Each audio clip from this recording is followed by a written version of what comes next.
Sometimes the cruelest wounds are invisible. Sometimes a smile is not joy, but armor. And sometimes the monster who finally sees you is the one who learns to become human. The bargain had been sealed in ink and blood, a human princess for a century of peace. Celeste had been the price, the sacrifice, the lamb offered to the wolf. Alaric, king of the Nocturne court, had expected a queen, a partner worthy of his ancient throne. What he received, in his estimation, was a songbird, a creature of mindless, twittering cheer whose frivolity was an insult to the ancient, silent stones of his castle. He had brought her to his kingdom of shadow and starlight, a place carved from the heart of a mountain and the soul of a long, cold night, and he was determined that she would learn its gravity, its weight, its unforgiving permanence. He would be the one to teach her. He would be the one to tame the maddening, thoughtless light in her eyes. For 6 months, the lesson was relentless. His cruelty was a finely honed instrument, precise and devastatingly public. He called her his little featherhead before the assembled court, his voice a silken venom that coiled around the words, making them a mockery, a diminishment. He corrected her speech, her posture, her very laughter, his critiques delivered with the detached air of a man training a particularly stubborn animal, something beneath him, unworthy of his patience. He gave her ladies-in-waiting who were mirrors of his own disdain, their eyes cold and watchful, their hands quick to adjust her gown or her hair with a barely concealed impatience that spoke volumes. He treated her as a child, a beautiful, vacuous doll that needed to be taught its place, which was in silence, at his side, an ornament to his power, nothing more. Their marriage had never been consummated. He had made it clear, in 1,000 wordless ways, that he found the very idea distasteful. Another small cruelty she had absorbed in silence, adding it to the collection of wounds she carried inside. They maintained separate bedchambers, connected by a heavy oak door that remained perpetually closed, a border between his world of cold control and her prison of loneliness. Celeste absorbed it all with a baffling, infuriating resilience that drove him to distraction. She met his sharpest barbs with a breathless, startled blink, as if the cruelty were a language she couldn't quite parse, a foreign tongue whose meaning escaped her. She endured his public humiliations with a smile that never quite reached her eyes, a bright, brittle shield she held up against him, a defense he couldn't penetrate and therefore despised. Her flightiness, the very thing he sought to crush beneath the weight of his authority, seemed only to intensify under pressure. She would chase dust motes dancing in a rare sunbeam slanting through a high castle window, her fingers outstretched, like a child reaching for starlight. She would hum nonsensical tunes while walking the cold, echoing corridors, filling the oppressive silence with sounds that grated against his nerves. She would arrange wildflowers she'd somehow found growing in a crack of stone into a cheerful bouquet for their oppressive, monolithic dining table, splashes of color that seemed obscene against the gray solemnity of his world. Each act of lightness was a splinter under his skin, sharp and impossible to ignore. It felt like defiance. It felt like a deliberate refusal to understand the weight and solemnity of her new reality, of him, of the honor he had bestowed upon her by making her his queen. He was a king of an ancient and powerful lineage, his life a tapestry of duty, conquest, and eternal vigilance against those who would see his kingdom fall. Her presence was a discordant, frivolous note in the grand, somber symphony of his existence, an insult to everything he had built. He was determined to silence it, to break her of this maddening refusal to acknowledge her circumstances. The breaking point arrived on a storm-lashed evening, when the wind screamed around the castle's spires like a soul in torment, when the rain hammered against ancient stone with the fury of the heavens themselves. A delegation from the Sunstone Confederacy, a human kingdom of tedious piety and considerable wealth, had departed that afternoon, their carriages disappearing into the tempest. During the final negotiations, Celeste had laughed. It was not a demure titter, carefully modulated to be inoffensive, but a genuine, bubbling peal of amusement at a clumsy turn of phrase from one of the portly ambassadors. The sound had rung through the hall like a bell, clear and unbidden and utterly inappropriate. In that moment, surrounded by the stern, pale faces of his court and the sanctimonious humans who held their treaty in their soft, mortal hands, Alaric had felt a rage so pure and cold it was almost sublime, almost transcendent. He saw her not as his queen, but as a saboteur, actively undermining his authority with her careless, childish joy. That night, in the tense silence of their chambers, the storm outside was a pale echo of the tempest brewing within him. She was humming again, that same infuriatingly cheerful little tune, as she unpinned her hair before a silver mirror, each note like a needle against his already frayed patience. The sound grated on his every nerve, scraping against the last vestiges of his control. "Must you?" he snarled, the words sharp as a whip crack in the quiet room, cutting through her melody like a blade. Celeste's hands froze in her hair, still tangled in the pins. She looked at his reflection in the mirror, her eyes wide with that familiar, maddening innocence. "My lord?" "That noise. It is incessant, relentless. Do you have nothing in your head but air and foolish melodies?" He moved across the room with predatory grace, his long shadow devouring the candlelight, swallowing the warmth.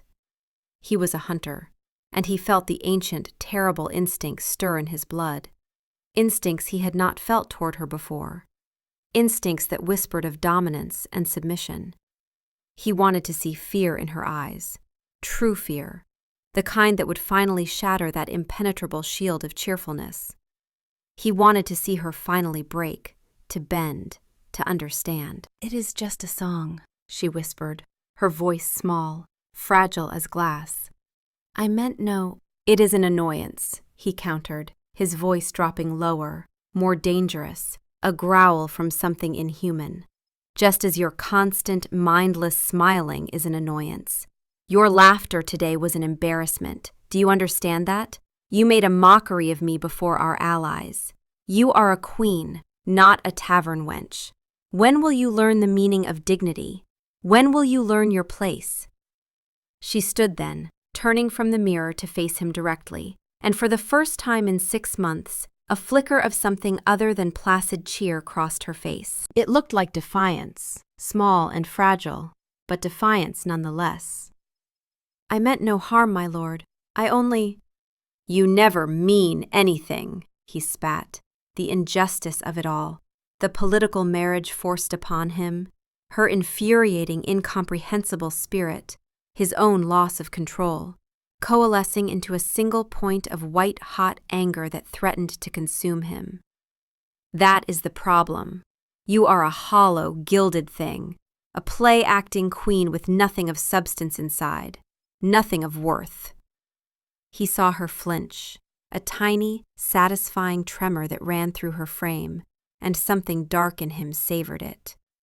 He stepped closer, crowding her, using his size and his power to force her back against the heavy oak wardrobe, trapping her. He wanted to shatter that placid facade, to make her feel the weight of his displeasure, to force her to see him, to acknowledge him. He reached for her, his hand intending to grip her arm, to shake her, to wake her from this dream she seemed to live in where nothing touched her. But his hand tangled in the delicate silk of her sleeve. In his rage, his grip was iron, unforgiving, the strength of something immortal and terrible. The fabric, no match for a vampire's frustrated fury, gave way with a sound like a tearing scream, a ripping that seemed to echo in the suddenly silent room.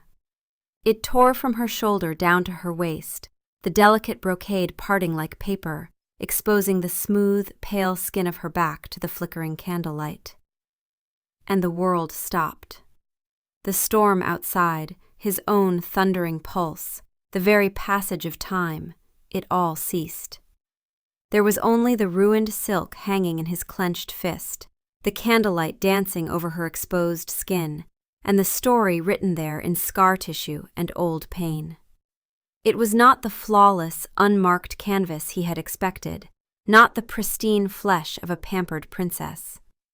Her back was a latticework of old scars, a map of violence so extensive, so thorough, that for a moment his mind refused to comprehend what he was seeing. They were not the clean lines of a battle-worn warrior, earned in honorable combat, but a chaotic, overlapping tapestry of healed brutality. Thin, silvery lines crisscrossed thicker, puckered welts that had never fully flattened. Some were thick and raised, the kind that never truly heal, while others had faded to whisper-thin lines, all of them old, all of them speaking of years, not months. They covered her from the delicate nape of her neck to the gentle curve of her waist, a history of systematic cruelty etched into her very flesh. Alaric stared, his hand still clenched in the ruined fabric, his breath caught somewhere in his chest. The rage vanished, extinguished as if doused in ice water, leaving behind only a horrified understanding that bloomed cold and sharp and utterly devastating. He saw the scars, and suddenly, with a clarity that was almost unbearable, he saw her. He saw the flighty girl who chased sunbeams, and understood she was not escaping duty or mocking solemnity, but seeking a moment of warmth and light in a life that had been so very cold and dark. He saw the woman humming to herself in echoing halls, and knew it was not foolishness or empty-headedness, but a way to fill a silence that had once been filled with menace, with the sounds of approaching footsteps and closing doors. He saw the bright, brittle smile and recognized it for what it truly was, a desperate, practiced shield, armor worn by someone who had learned that showing pain only invited more of it. She had been meticulous about her modesty, he realized with a sickening lurch, always wearing high-necked, long-sleeved gowns, always dismissing servants before undressing, always changing in the privacy of shadow. He had thought it prudish propriety, another mark of her provincial upbringing. It had been protective concealment, a survivor's careful hiding of evidence. He had called her a spoiled featherhead. He had accused her of knowing nothing of hardship, of weight, of darkness. He had tried to discipline her, to break her spirit, to teach her the meaning of fear and obedience, to force gravity upon her. A choked, guttural sound escaped his throat, the sound of a man confronting the full magnitude of his own blindness. He, Alaric, king of the Nocturne Court, who prided himself on his perception and control, who had ruled for centuries through his ability to see the truth beneath the surface, had been nothing but a clumsy, brutish echo of the monster who had done this to her. He had been trying to break a woman who was already broken, shattered and painstakingly reassembled, and who had spent every single day of her life courageously, impossibly, putting the pieces back together. He released the dress as if it had burned him, the silk slithering to the floor in a whisper of ruin, pooling around her feet like shed skin. Celeste stood frozen, her back to him, her shoulders trembling with the effort of remaining upright. She was not crying. The silence that stretched between them was absolute, heavier than any stone in his ancient castle, more suffocating than any darkness. He could not breathe, he could not speak. What could he say? "I am sorry" was a meaningless puff of air, an insult to the magnitude of what he had done, what he had failed to see. He saw his own reflection in the silver mirror beyond her shoulder. A monster, his face a mask of dawning horror, his eyes wide with the terrible recognition of his own cruelty. And he saw her, small and terribly still, exposed in every way that mattered. The physical act of tearing the dress was nothing, a triviality. The true violation was that he had laid bare her most fiercely guarded secret, the shame she had hidden from the world, and in doing so, had revealed the utter monstrosity of his own blindness. He had taken her survival, her light, her humming, her small acts of joy, and called it a flaw. He had taken her strength and named it weakness. Slowly, deliberately, moving as if through deep water, he took a step back, then another. He did not offer comfort. He had forfeited that right in 6 months of calculated cruelty. To touch her now would be a profanation, a desecration of something sacred that he had nearly destroyed. He simply retreated, pulling his monstrous presence away from her, giving her back the space he had so violently invaded, restoring the boundary he should never have crossed. He turned, his movements stiff and mechanical, and walked out of the room, closing the heavy doors behind him with a soft, funereal click that echoed like a death knell. He left her there, alone with the ruins of her dress and the sudden, terrible silence of his dawning repentance. The king did not sleep. The eternal stillness that was his rest, the suspended animation that passed for a vampire's slumber, offered no sanctuary from the images seared into his mind like a brand. He stood on the highest battlement of his castle, the wind-whipped rain cold and brutal against his unfeeling skin, and saw nothing but the pale map of her pain, the topography of her suffering laid bare. Every cruel word he had ever spoken to her returned to him like a flock of ravens, each one a fresh lash against his own conscience, each one revealing itself for the weapon it had been. Featherhead, child, gilded thing, mindless, worthless. He had sought to tame her, to bend her to his will, believing her spirit to be an untempered, frivolous thing in need of discipline. The arrogance of it was staggering, almost incomprehensible in its magnitude. He had mistaken a survivor's desperate coping mechanisms, her joy, her lightness, her determination to find beauty, for a spoiled princess's whimsy. Her lightness wasn't an absence of depth. It was a defiance of gravity itself, a refusal to be pulled down into the abyss that had been carved into her back, into her soul. She had been fighting for her life every single day, and he had punished her for winning. His repentance was a cold, silent fire in his chest, burning without heat, without relief. It was not the effusive, weeping regret of a lesser man seeking absolution. He was a king, and his failure was a king's failure, absolute, profound, and demanding not words, but action. Not promises, but proof. An apology would be for his own comfort, a way to alleviate his own crushing guilt, to ease the weight on his own soul. It would be another demand placed upon her, the demand for forgiveness, for her to absolve him, to make him feel better about the inexcusable. He would not inflict that on her. She had borne enough. He had been her tormentor, the latest in what was clearly a long line. Now, he would be her guardian. The world had failed to protect her. Her own father had been her monster. He understood that now with sickening clarity. The king who had negotiated the peace treaty, who had offered his daughter as the price, had been a different kind of monster than Alaric, calculating where Alaric had been blind. Her father had used his daughter as both a political pawn and an outlet for his rages, ensuring she was valuable enough to trade, but broken enough never to challenge him, never to reveal his crimes. The scars were his insurance, a guarantee of her compliance, a promise that she would be grateful for any escape he offered, even one that led to a vampire's castle.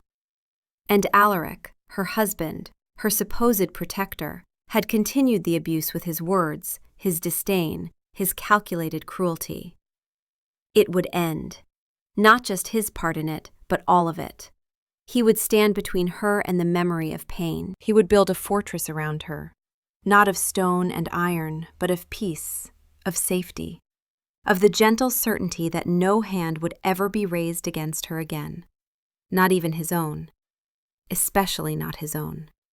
He would give her what she had never had, a sanctuary, a true home. The next morning, the change began. It was subtle at first, a shift in the very atmosphere of the castle, like the first breath of spring after an endless winter. When Celeste finally emerged from her chambers, having spent the night sitting in rigid silence, staring at nothing, her mind unable to process what had happened, clad in a high-necked gown of deep blue velvet that covered every inch of her skin, her face pale but composed, she found the two stern ladies-in-waiting, who had been her constant, critical shadows, were gone. Vanished. In their place was a single, older servant named Ilara, a woman with kind eyes that crinkled at the corners, and hands that did not hover or correct, who simply curtsied and asked, in a gentle voice, if the queen desired breakfast. When Celeste, out of habit and the desperate need for routine, requested a tray be brought to the oppressive dining hall, with its long, empty table and cold, judgmental silence, Ilara gently informed her that the king had given orders. The small, disused solarium on the eastern tower, A room that had been shuttered and forgotten for decades had been opened and aired. A table had been set for her there, alone, in sunlight. Celeste walked to the solarium as if in a dream, her feet moving without conscious thought, expecting a trick, another test, another way for him to demonstrate her failures. She found a circular room encased in glass panes that had been scrubbed clean until they sparkled, allowing the weak morning sun, a rarity in this land of eternal twilight, to pour in like liquid gold, a miracle, a benediction. The air was fresh, smelling of lemon oil and damp earth and possibility.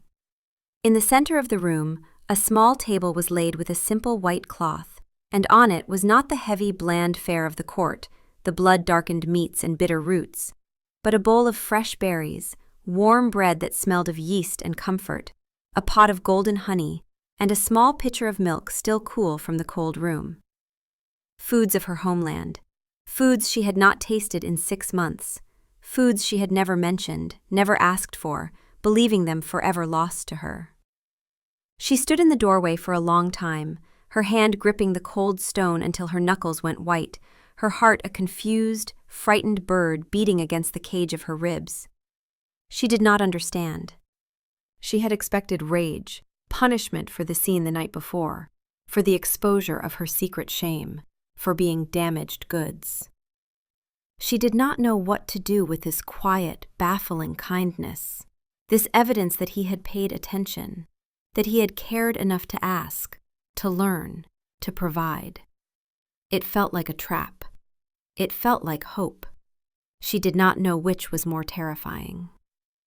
She had later discovered he had summoned the servants who had accompanied her from her homeland, the ones he had dismissed upon her arrival as unnecessary. He had asked them in detail about every comfort she had known before him. The list of his failures, she imagined, had been devastatingly long.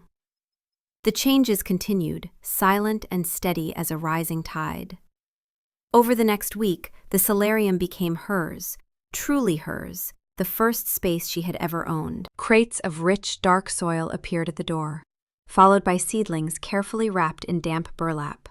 Roses, lavender, jasmine, and a dozen other flowers whose names she knew from her childhood, from the small garden her mother had tended before her death. No one told her they were for her, but they were left with small gardening tools, a pair of leather gloves that fit her hands perfectly, and she understood. The gift was not demanded or announced. It simply was. She spent hours there, her hands in the dirt, the feeling of creation, of nurturing something from seed to bloom, a balm to her battered soul. The act of tending, of watching something grow under her care, was a kind of magic she had forgotten existed. The castle library, which had been filled with grim histories of vampire wars and dense treatises on nocturnal law, suddenly had new shelves installed overnight. They were stocked with poetry, Rumi and Keats and Dickinson, with novels of adventure and romance, with books whose pages were filled not with war and politics, but with sunlight and laughter and improbable happy endings. Books that believed in joy. Alaric remained a ghost, a presence felt but never seen. She did not encounter him in the halls, did not hear his voice. He took his meals in his study, and their vast connecting chambers remained divided by the silent, perpetually closed door, a boundary he would not cross. Yet his presence was everywhere, tangible in its absence. Fresh flowers appeared in her rooms each morning, not the elaborate, showy arrangements meant to impress, but simple bunches of wildflowers and herbs that smelled of meadows and sunshine. Soft wool blankets in shades of cream and blue were left draped over the chairs in the solarium. The guards, who had once regarded her with barely concealed contempt, now bowed to her not with stiff formality, but with a new, profound respect that bordered on reverence. He was reshaping his world around her, recalibrating its every facet for her comfort, for her peace, for her healing. He was giving her space. He was giving her light. He was giving her a choice. The choice to exist without his demands, without his judgment, without his presence. It was the opposite of everything he had done before, and it terrified her almost as much as his cruelty had, because she did not know what it meant, what he wanted, what would happen when he finally decided she had been tested enough. Nearly 3 weeks after that terrible night, 3 weeks of silence and strange, gentle gifts, he finally sought her out. She was in the solarium, tending to a climbing rose that was just beginning to bud. Tiny promises of red blooms nestled among the thorns. She heard the soft, deliberate sound of his boots on the stone floor, a sound he was making intentionally so as not to startle her, and her entire body went rigid. Her fingers tightened on the vine, a thorn pricking her thumb, drawing a bead of blood. The memory of his hand in her dress, the sound of the tearing silk, the violation of exposure, was still a raw, vivid thing that lived just beneath her skin. He did not approach her directly. He stopped just inside the doorway, his tall frame silhouetted against the gray light of the corridor, and he remained there, giving her distance, giving her control. He was dressed not in his formal, severe black tunic, with its silver fastenings and heavy collar, but in a simple gray shirt and dark trousers, the attire of a man at rest, not a king on his throne. The effect was disarming, almost shocking. He looked younger somehow, more human. "The roses," he said, his voice quiet, stripped of its usual sharp, authoritative edge. It was almost tentative. "They seem to be thriving under your care." Celeste could not bring herself to turn around. She stared at the tiny green buds on the vine, forcing herself to breathe, to remain present. "They enjoy the sun," she managed, her own voice a thin whisper, barely audible. "They need the light to grow." "Yes," he said, and there was something in his tone, a weariness, a profound sadness, that made her chest ache. "I had forgotten how much life depends upon it, how much beauty requires light." A long silence stretched between them, filled only by the whisper of the wind against the glass, the distant cry of a bird. Celeste's heart hammered against her ribs, a frantic, trapped thing. She waited for the lecture, the command, the criticism, the inevitable return to the way things were. It was all she had ever known from him, the only language they had shared. "I have received a new missive from the Sunstone Confederacy," he continued, his tone carefully conversational, measured. "They wish to renegotiate the trade tariffs on their grain exports.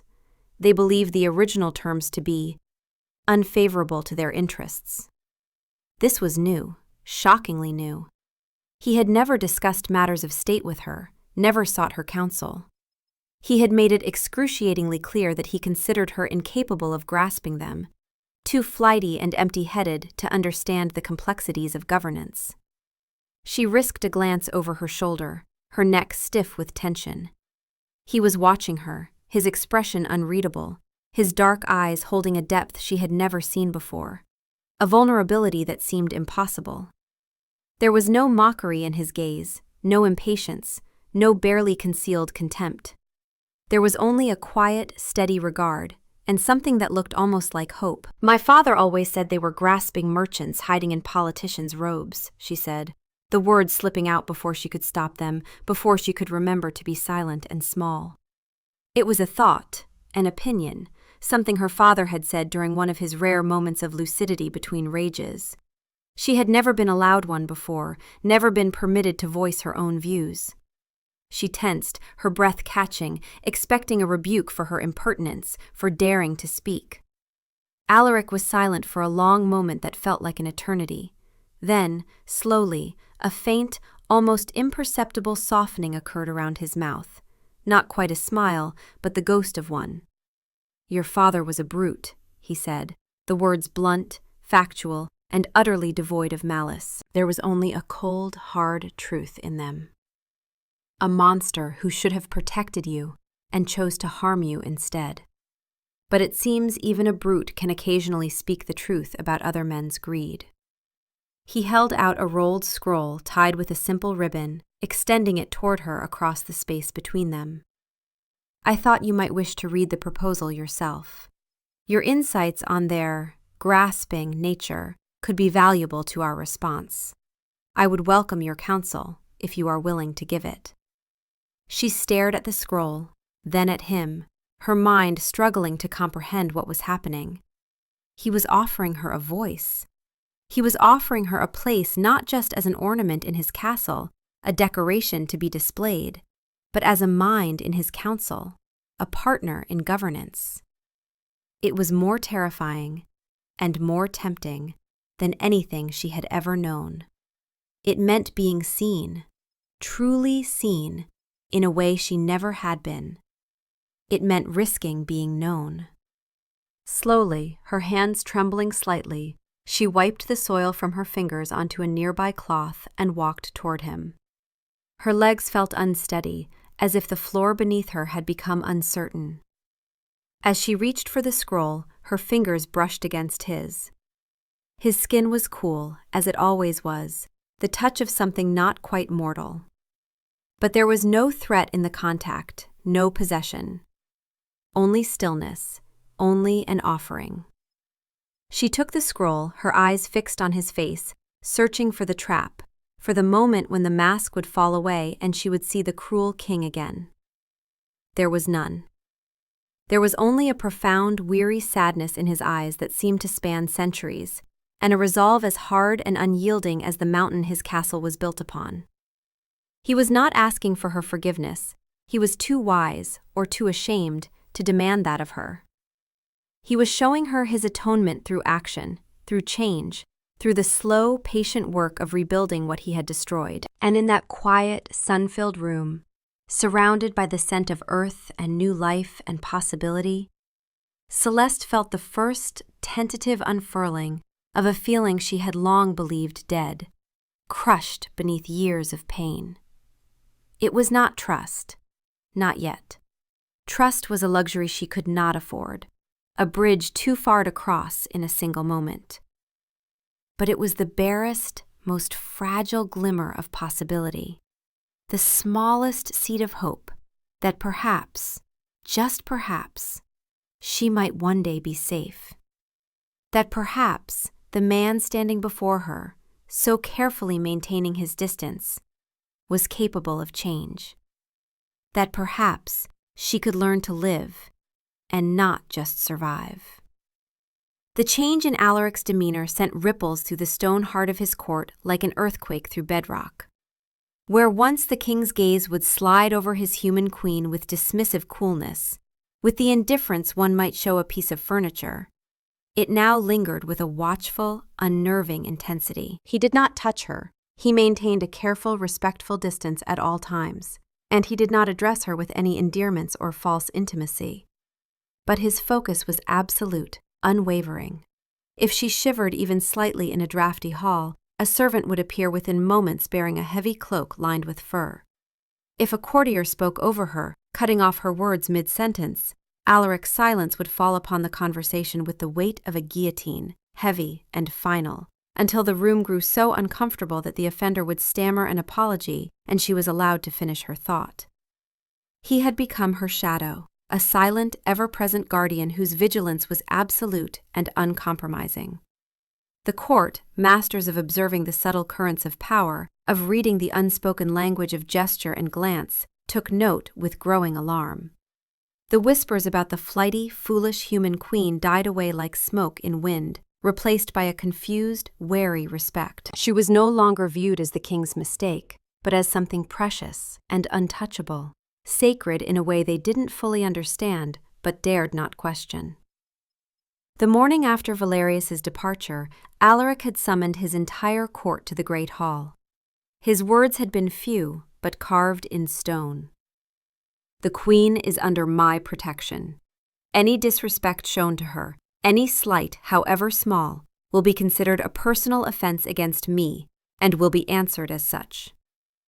The two dismissed ladies-in-waiting were nowhere to be seen, and no one dared ask their fate. The message was clear. The old order had ended, a new one had begun. Celeste found herself breathing more easily with each passing day, as if a weight had been slowly lifted from her chest. The constant, crushing pressure of his disapproval had lifted, and in its absence she felt a strange lightness that was entirely her own.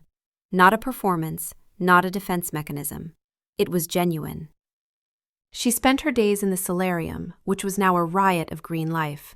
Roses climbing toward the glass ceiling, lavender spilling from terracotta pots, herbs scenting the air with rosemary and thyme. Or in the library, poring over the trade documents he gave her, making notes in the margins in her careful, precise handwriting. Her observations, which she left for him on his desk in tentative, spidery script, always with the fear that she had overstepped, that she had presumed too much, were always gone by morning. And sometimes a new document would be left in their place, his silent acknowledgement of her contribution, his way of saying that her voice mattered, that her thoughts had value. They were building a new language between them, one of gestures and shared spaces, of things left unsaid but deeply understood.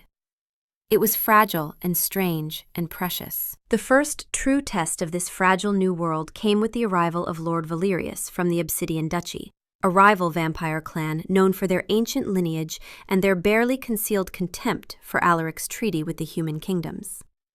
Valerius was everything Alaric was not, ostentatiously charming, his words dripping with a false, cloying sweetness that failed to mask the predatory glitter in his coal-black eyes.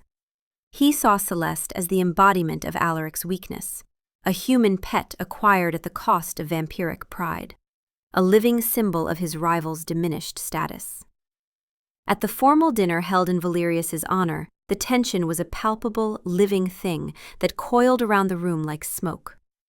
Alaric was a study in stillness at the head of the great table, his face carved from ice, revealing nothing, while Valerius dominated the conversation with tales of conquest and casual cruelty, each story designed to highlight the glory of vampire supremacy over human frailty.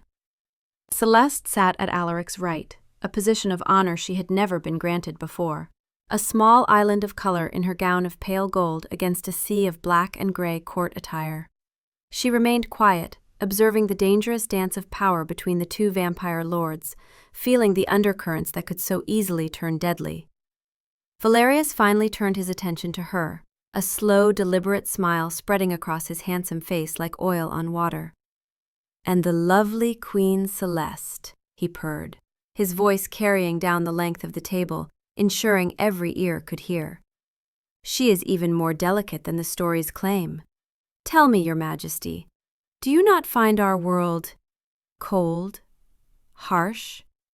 Does your fragile heart not yearn for the warmth of the sun, for the fleeting, pointless passions of your kind, for the simple, uncomplicated joys of mortality?" Every eye in the hall turned to her, a weight of expectation and judgment. It was a direct challenge, a public dismissal of her standing and her worth, designed to humiliate and diminish. Before Alaric's transformation, in the old days that felt like a lifetime ago, he might have agreed with Valerius, his own barb adding to her humiliation, perhaps even laughing at her expense. Celeste felt the familiar chill of fear, the instinct honed over years to shrink, to make herself small, to smile brightly and deflect with a meaningless, self-deprecating pleasantry that would satisfy the aggressor. But then she felt it, Alaric's gaze upon her. It was not on Valerius, not engaged in the masculine posturing of rival lords. It was on her, steady and calm and utterly focused. It was a silent question, a granting of permission, a promise of protection. "Speak," it seemed to say. "Your voice is your own.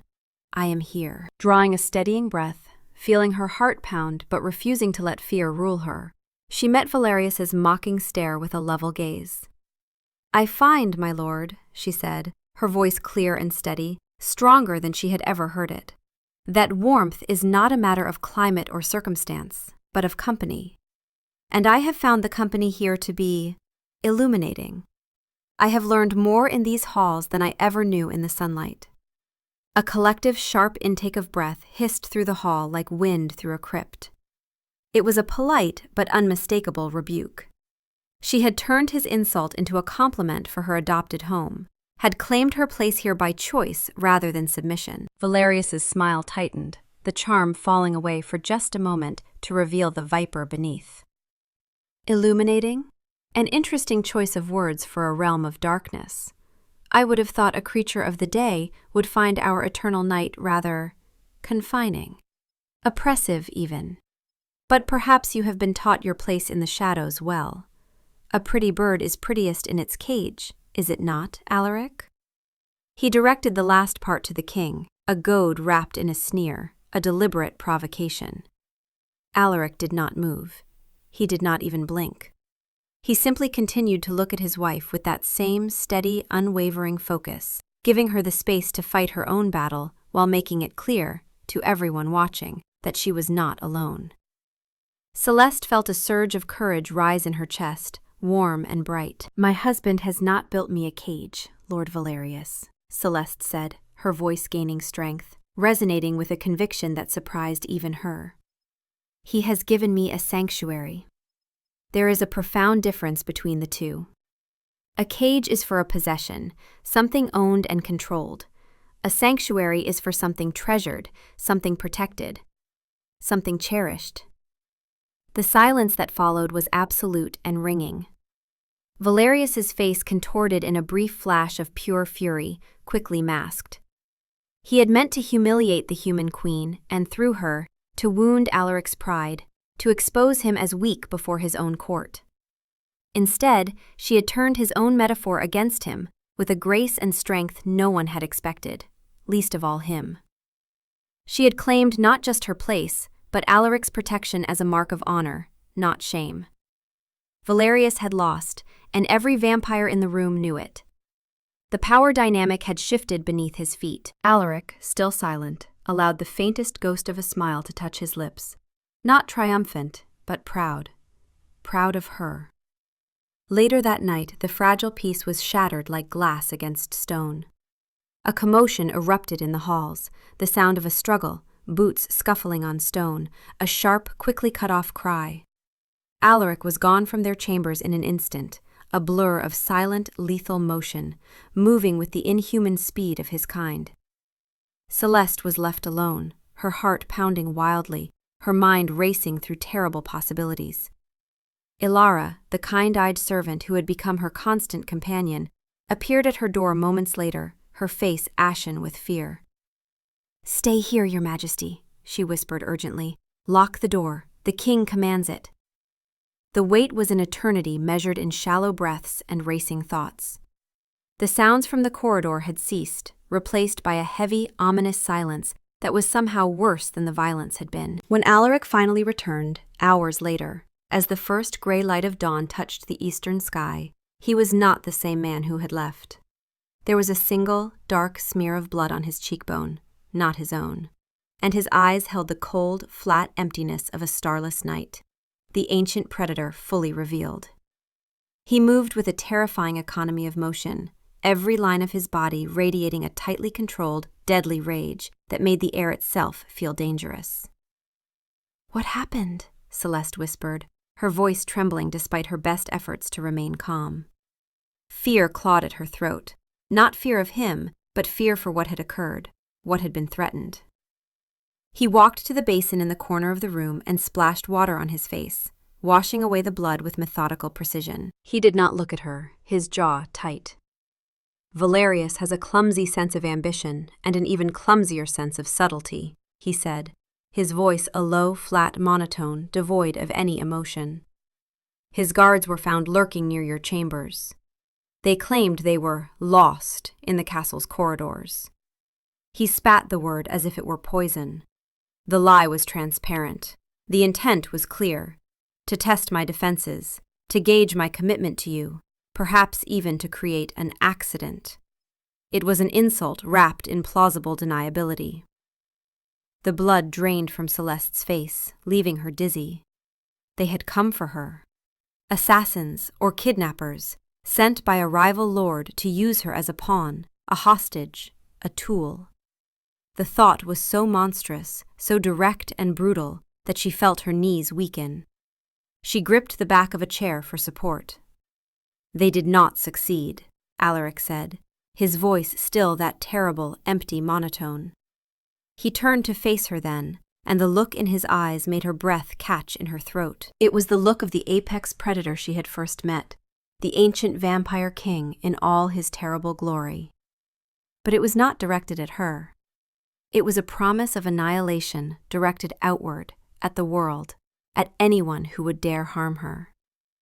It was protection made manifest, fierce and absolute. They will never threaten you again. No one will. "And Lord Valerius?"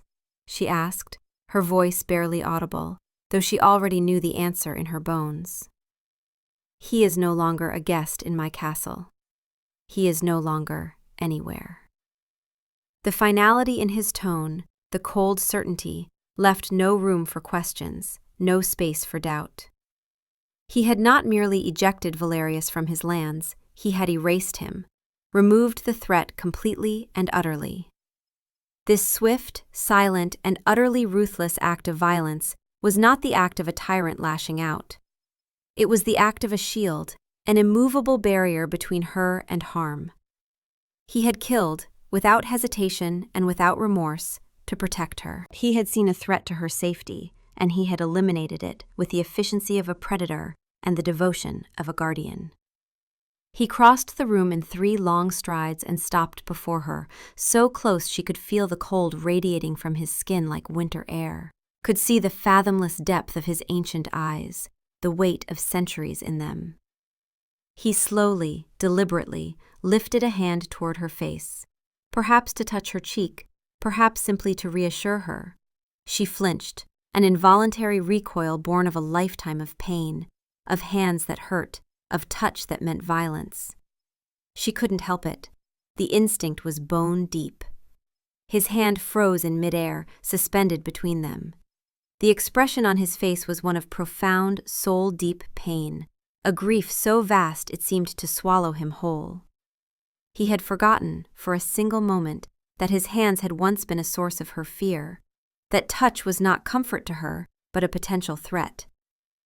The reminder cut him more deeply than any blade ever could. He let his hand fall slowly to his side, the movement careful, deliberate. "I will not fail you again, Celeste," he said. And the words were not an apology. Apologies were too cheap, too easy for what he had done. They were a vow, a sacrament, a blood oath spoken in the gray light of dawn. "Never again. I swear it on my immortal soul. No one will ever harm you. Not while I draw breath. Not while I exist." It was the most honest thing he had ever said to her, stripped of pretense or pride. It was a promise, written in blood and shadow and absolute conviction. In that moment, standing in the aftermath of violence committed in her name, Celeste saw him completely and without illusion.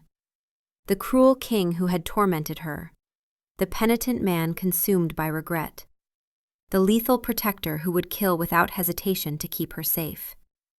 They were all him, all facets of the same complex, contradictory being, and she understood, with a clarity that was almost painful, that the same terrifying power he had once turned against her was now her absolute and unconditional shield. He had made himself her sword and her fortress, her guardian against a world that had always sought to break her. She took a small, hesitant step forward, closing the distance he had so carefully maintained for weeks. And for the first time since that terrible night when her dress had been torn and her secrets laid bare, without flinching, without forethought, without the weight of fear holding her back, she reached out and laid her hand on his arm. His muscles were like stone beneath her palm, coiled and tense, but he did not move, did not even seem to breathe. He stood utterly still, as if her touch were something sacred, something he did not deserve but would treasure nonetheless.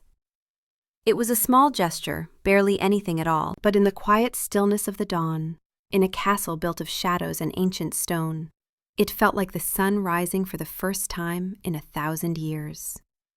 The aftermath of Valerius's failed gambit and his complete and permanent disappearance settled over the castle like a fine, chilling dust, an unspoken understanding that passed through the halls like wind. His entire delegation was gone before the sun fully rose, their departure as silent and absolute as their lord's fate. There were no explanations given, no announcements made, but none were needed. A message had been sent, written in blood and shadow, and the kind of silence that spoke volumes. The human queen was not a weakness to be exploited, not a vulnerability in the king's armor, but the sanctified heart of the nocturne court itself. And her king was her sworn, lethal guardian, a force of nature that would destroy anyone who threatened her. The court's wariness of Celeste transformed overnight into something deeper, a profound, almost religious awe. They looked at her now and saw not a fragile human out of her depth, but the anchor of their formidable king's soul, the living embodiment of his capacity for devotion. She had become untouchable in a way that had nothing to do with fear, and everything to do with the understanding that she was cherished beyond measure. For Celeste, the act of violence committed in her name was a strange and complex thing to reconcile. It terrified her, the casual way Alaric could unmake a powerful lord, the cold finality of it, the ease with which he had ended a life, perhaps multiple lives. The violence was real and brutal and inescapable. But beneath the fear, growing stronger with each passing hour, was a feeling she hadn't realized she'd been starved of her entire life. Safety. True, unconditional, unshakable safety. Her father's house had been a place of unpredictable terror, where any moment could bring pain. Alaric's castle had been a gilded prison of emotional cruelty, where her spirit was under constant assault. Now, slowly, it was becoming something else entirely. A fortress, a sanctuary, a home. Her hand on his arm that morning had broken a seal, shattered a barrier that had kept them apart. The careful distance he had maintained for weeks, the deliberate space he had given her to heal, was breached. Not by his will or his demand, but by her offering. He did not pull away from her touch. He did not presume to ask for more. He simply stood there, under her hand, as if he were the one made of glass, as if her touch were the most precious thing in his long existence. From that day on, the space between them began to shrink, slowly, cautiously, carefully, like a winter landscape thawing one tentative inch at a time, like ice melting in the first warmth of spring. They began to talk. Not of the past. That remained a haunted, silent territory between them, a landscape too dangerous to traverse, minds buried beneath the soil that neither was ready to disturb. But they spoke of the present, of the small moments that made up their days. He would join her in the solarium, not speaking at first, simply sitting in a chair in the corner, reading a book while she tended her plants, their silence a companionable thing. Then he started asking questions, in that careful, measured way of his. He asked about the flowers she was planting, their names, the kind of light they needed, how to tell when soil was too wet or too dry. He listened with an unnerving stillness as she spoke of growing things, her voice losing its hesitant edge as she talked about something she loved, something that brought her joy. One afternoon, as she worked, she was humming that same little tune he had once despised, the sound rising from her throat without thought. She caught herself mid-note, her throat tightening in an automatic, fearful apology, her hand freezing on the plant she was tending. The old fear rose up. She was being annoying, frivolous, thoughtless. "Don't stop," he said softly, his voice barely above a murmur. He didn't look up from his book, giving her the gift of privacy in her vulnerability. "It's pleasant. I find I've grown quite fond of it." She stared at the back of his head, at the fall of his dark hair against the collar of his shirt, her heart doing a slow, painful somersault in her chest. He had taken the sound that had once been the symbol of her infuriating frivolity, the noise he had mocked and despised, and named it pleasant. He was not just protecting her body from harm, he was protecting her spirit, her essence, the very core of who she was. He was tending to the lightness he had once sworn to extinguish, nurturing it like one of her roses. Their evenings changed as well, evolving into a ritual she found herself looking forward to with increasing anticipation. Instead of dining separately in their respective silences, they took their meals together, often in the library rather than the oppressive great hall. A small table set up near the fireplace, where flames danced and cast warm shadows. He would read to her, his deep, resonant voice, giving life to tales of ancient heroes and forgotten magic, of love and loss and redemption. She would listen, curled in a large armchair with a blanket across her lap, and for the first time since she was a small child before her mother's death, she felt the simple, profound comfort of being cared for without condition, without price. He began to see the world through her eyes, and it transformed him in ways he hadn't anticipated. He, who had walked the earth for centuries and seen empires rise and crumble to dust, who had witnessed the birth and death of civilizations, found himself captivated by the small things she noticed and celebrated. The way the moonlight patterned the flagstones in geometric beauty, the intricate, perfect design of a spider's web jeweled with morning dew in the corner of a window, the changing colors of the sky at dusk, from gray to lavender to deep purple, a spectacle he had long ago ceased to notice. She was teaching him to see beauty in the ephemeral, the quiet magic in the mundane, the extraordinary hidden within the ordinary. Her flightiness was not a lack of focus or depth, but an abundance of it, a rare capacity to find wonder in a world that he had long ago dismissed as static and unchanging, eternal and therefore meaningless. She made the world new again. His repentance continued, a quiet, daily litany of actions and attentions. He learned her fears through careful observation. A raised voice, a sudden movement in her peripheral vision, the sound of shattering glass, and he meticulously purged them from her environment with the same ruthless efficiency he had once used to control her. The servants learned to move quietly, to speak in low, gentle tones.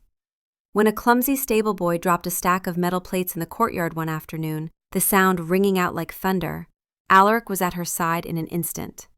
Not to see what the commotion was, not to punish the careless servant, but to watch her. His body tensed and ready, prepared to shield her from the memory the sound might evoke, the flashback it might trigger. Celeste, in turn, began to understand the crushing weight of his immortality, the profound loneliness of a king who could trust no one, who watched everyone he might care for age and die while he remained unchanged. She saw the weariness in his eyes that had nothing to do with lack of sleep. Vampires did not tire in that way, but everything to do with the exhaustion of centuries.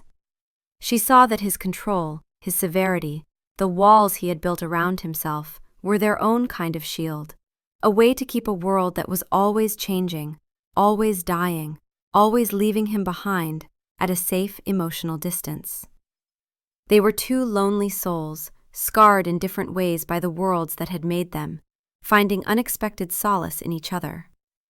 One night, as a cold rain wept against the library windows and the fire crackled softly, she looked up from the book he was reading, a tale of star-crossed lovers separated by war, and truly saw him. Not the monster from her nightmares, not the cruel king who had tormented her, not even the echo of her father's violence.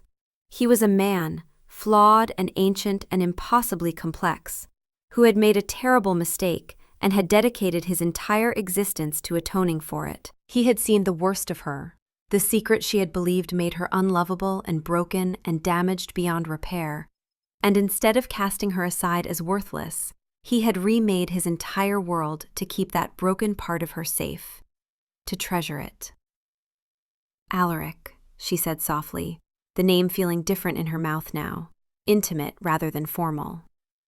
He stopped reading mid-sentence, lifting his gaze from the page, his dark eyes finding hers. Yes, Celeste? She hesitated, the words she wanted to say feeling too large, too momentous for the quiet room, too heavy with meaning. Thank you, she whispered instead, her voice thick with emotions she didn't have names for. He knew immediately what she was thanking him for. It wasn't for the flowers that appeared daily in her rooms, or the books that lined her shelves, or the protection he offered so fiercely. It was for the seeing, for understanding that her scars were not her shame, but her story, for recognizing that her survival was not weakness, but the most profound kind of strength. A small, sad smile touched his lips, filled with regret and tenderness in equal measure. There is nothing to thank me for, Celeste. I am merely trying to be a man worthy of the sanctuary you have built in this castle." He gestured vaguely with his hand, encompassing her, the flowers in the solarium, the books, the light she had brought to his world of shadows. He meant her presence, her spirit, her light that refused to be extinguished. She rose from her chair, setting the blanket aside, and went to him with a deliberateness that surprised them both.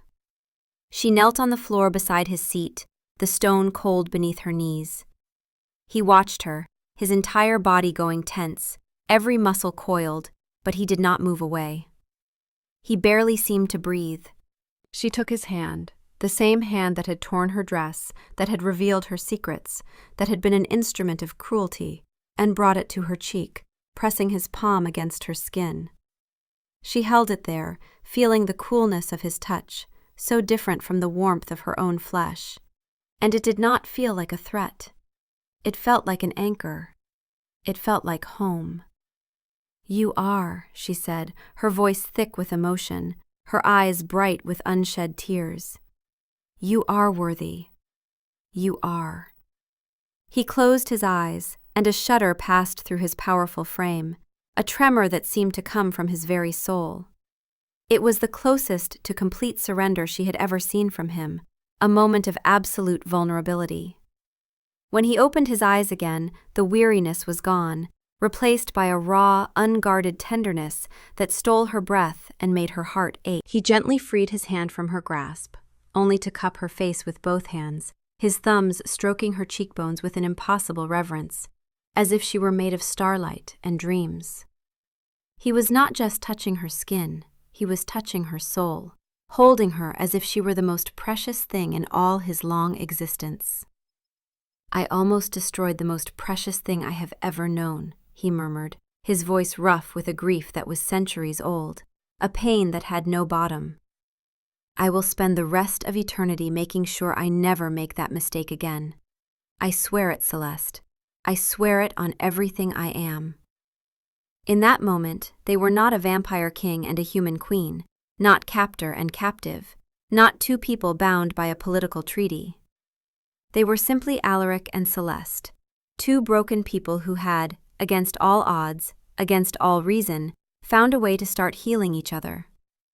The past was not gone, and its ghosts would never fully disappear, but they were finally beginning to recede, chased away by the steady, quiet light of something neither had expected to find. A love that had been born from the ashes of a terrible mistake, forged in the fire of repentance, and tempered by the hard work of becoming better. He leaned down, and she leaned up, meeting him halfway. And in the warm, golden glow of the firelight, surrounded by books and the soft sound of rain and the promise of tomorrow, he finally kissed his wife. Not with the possessive force of a king claiming his property, not with the entitlement of ownership, but with the gentle, soul-deep reverence of a man who had finally found his grace, his redemption, his reason to believe in the possibility of goodness. And she kissed him back, tentatively at first, then with growing certainty, choosing him as he had chosen to become worthy of her. It was a beginning. Not an ending, not an erasure of all that had come before, but a beginning. And sometimes that is all we need.